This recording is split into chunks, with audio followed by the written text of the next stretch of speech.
કુંવરબાઈ મામેરુ યોજના 2024 અંતર્ગત ગુજરાત સરકાર મહિલાઓને પ્રાધાન્ય મળે તેવા કાર્યો હંમેશા માટે કરતી રહી છે।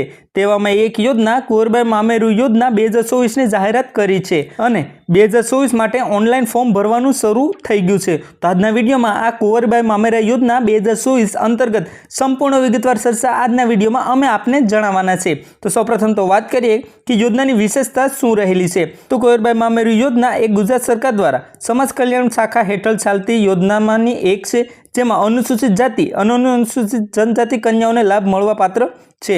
તે છોકરીઓના લગ્ન થયા હોય પછી તેમના આ યોજનાનો લાભ મળી શકશે। આ યોજના મંગળસૂત્ર યોજના તરીકે પણ ઓળખવામાં આવે છે। મંગળસૂત્ર યોજનામાં અરજદારને સરકાર દ્વારા નાણાકીય સહાય પૂરી પાડવામાં આવતી હતી, જે પહેલા 10,000 હતી, હવે વધારીને 12,000 કરવામાં આવી છે। ત્યાર પછી વાત કરીએ કે યોજના માટેની પાત્રતા શું હોવી જોઈએ। તો સૌપ્રથમ તો અરજદાર ઉમેદવાર ગુજરાતનો રાજ્યનો કાયમી નિવાસ કરતો હોવો જોઈએ, તેમજ આ સુવિધા અરજદારની તેમની પુત્રના લગ્ન સમયે મેળવી શકશે।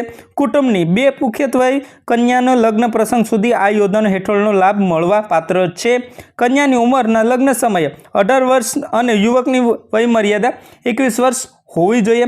ગ્રામ્ય વિસ્તારમાં પરિવારની વાર્ષિક આવક 1,20,000 થી વધુ ન હોવી જોઈએ, તેમજ શહેરી વિસ્તારમાં અરજદારની વાર્ષિક આવક 1.5 લાખથી વધુ ન હોવી જોઈએ। જો કન્યાનું પુનઃલગ્ન થયેલ હોય તો તે આ યોજનાનો લાભ મેળવી શકશે નહીં।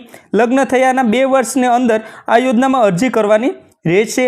7 ફેરા સમૂહ લગ્ન આયોજિત જિલ્લામાં કુંવરબાઈ મામેરુ યોજનાની સહાય મળવાપાત્ર થશે। આ રહી આમની પાત્રતા।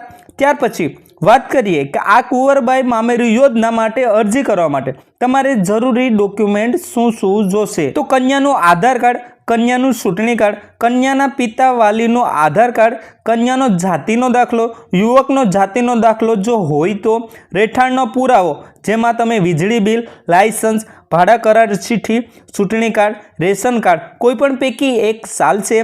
કન્યાના પિતા વાલી આવકનો દાખલો, કન્યાના જન્મ તારીખનો આધાર એટલે કે LC, જન્મનું પ્રમાણપત્ર કોઈ પણ ચાલશે। યુવકનો જન્મ તારીખનો દાખલો, તેમાં પણ LC, જન્મ તારીખનો દાખલો કોઈ પણ ચાલશે। લગ્ન નોંધણીનું પ્રમાણપત્ર એટલે કે મેરેજ સર્ટિફિકેટ, બેંક પાસબુકની પ્રથમ પાનાની નકલ અથવા તો રદ થયેલ ચેક, કન્યાના નામની પાછળ પિતાનું નામ, વાલીનું નામ હોવું જોઈએ, તે એકાઉન્ટ ચાલશે। કન્યાના પિતા વાલીનું એકરારનામું, કન્યાના પિતા વાલીનું બાહેધરી પત્ર, જો પિતા હયાત ન હોય તો તેમનો મરણનો દાખલો। આ એટલા ડોક્યુમેન્ટ આમાં ફોર્મ ભરવા માટે તમારે જરૂર પડશે। તો મિત્રો, આ હતી કુંવરબાઈ મામેરુ યોજના 2024 અંતર્ગત, જેમાં દીકરીઓના લગ્ન પછી 12,000 રૂપિયાની સહાય સરકારશ્રી દ્વારા દીકરીના પિતાને તેમજ કે દીકરીના આપવામાં આવે છે।